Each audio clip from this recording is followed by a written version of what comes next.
Hi friends, வாங்க friends, இன்றைக்கி மத்தியானம் என்ன சமையல் நம்ம வீட்டில் பார்க்கலாம். இன்றைக்கி வந்துட்டு சாம்பார் தான் ஃப்ரெண்ட்ஸ் வச்சுருக்கேன். முட்டை சாம்பார், அப்புறம் பருப்பு கழுவி வச்சுட்டேன். அக்கா பொண்ணு ஹாஸ்டல்லேருந்து வந்திருக்கு. அவள் வந்து இன்ஜினியரிங் படிக்கிறா சவிதா காலேஜில். என்ன குழம்பு வேணுன்னா எனக்கு சாம்பார் வச்சு குடிச்சித்தி அப்படின்னு சொல்லிச்சு. அதனால் அவளுக்காக கத்திரிக்காய் சௌச்சௌ போட்டு சாம்பார் வைக்கிறேன். அது தொட்டுக்கிறதுக்கு வந்து அப்பளம் பொரிக்கிறேன் ஃப்ரெண்ட்ஸ்.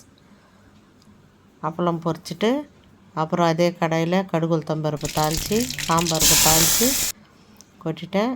சாம்பார் ரெடி ஆயிடுச்சு. வாங்க ஃப்ரெண்ட்ஸ், மத்தியானம் நம்ம வீட்டில் என்ன சமையல்னு பார்க்கலாம். சுட சுட சாப்பாடு. அப்புறம் வந்துட்டு சாம்பார் கத்திரிக்காய் சௌச்சௌ போட்ட சாம்பார். அப்புறம் அதில் கொஞ்சம் நெய்யும் வேணும்னு கேட்டால் அதனால் அவளுக்காக நெய். அப்புறம் அவிச்ச முட்டை ஒன்று, அப்புறம் அப்பளம். இதுதான் ஃப்ரெண்ட்ஸ் மத்தியானம் நம்ம வீட்டில் லஞ்சு. நீங்கள் எல்லாம் சாப்பிட்டீங்களா? வாங்க ஃப்ரெண்ட்ஸ் சாப்பிட்லாம். என்னோடய சேனல் பிடிச்சிருந்துச்சுன்னா லைக் பண்ணுங்கள், சப்ஸ்கிரைப் பண்ணுங்கள் ஃப்ரெண்ட்ஸ். பாய்.